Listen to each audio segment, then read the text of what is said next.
کراچی میں 9 محرم کا مرکزی جلوس حسینیہ ایرانیہ پہنچ کر اختتام پذیر ہو گیا ہے، جبکہ اب رات گئے تک مجلس جاری رہے گی۔ اس بارے میں مزید جانتے ہیں ڈان نیوز کے نمائندے عمران حفیظ۔ جی عمران، اپڈیٹ کیجیے گا۔ جی 9 محرم کا مرکزی جلوس جو آج یہاں پر جو ہے حسینیہ ایرانیان کے اوپر مکمل طور پر یہاں پر داخل ہو گیا ہے، اور یہاں پر اس وقت جو ہے وہ مجلس جاری ہے جو رات گئے تک جو ہے وہ جاری رہے گی۔ اس حوالے سے بتائیں کہ جلوس کو جو ہے سخت سیکیورٹی کے اندر اور سیکیورٹی حصار کے اندر جو ہے وہ نشتر پار سے یہاں پر پہنچایا گیا ہے۔ اس موقع پر رینج اور پولیس کی بھاری نفر یہاں پر موجود تھی۔ اس کے علاوہ جو ہے وہ بم ڈسپوز اسکواڈ اور K9 یونٹ بھی جو ہے وہ اس کے اندر ان کی حفاظت کے جو پروٹوکول ہے اس کے اندر اس کو شامل کیا گیا ہے۔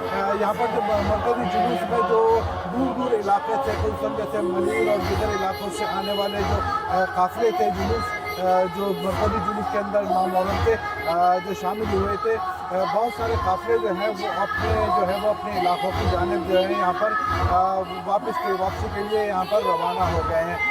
پولیس کی ابھی بھی یہاں پر جو ہے وہ خاصی نفری یہاں پر تعینات ہے، اور مکمل سیکیورٹی کے لیے جو یہ دونوں روڈز ہیں اس کو جو ہے وہ ٹریفک کے لیے مکمل طور پر کیا ہوا گیا ہے، اور یہاں پر جب تک جو ہے یہ رہے گی، جب تک اس وقت تک یہ روڈ بند رہیں گے، جب تک مکمل طور پر مجلس کا اختتام نہ ہو جائے، اور جب تک یہاں سے جو تمام عزادار ہیں وہ اپنے گھروں کے لیے روانہ نہ ہو جائیں۔ جی عمران حفیظ، بہت شکریہ آپ کا۔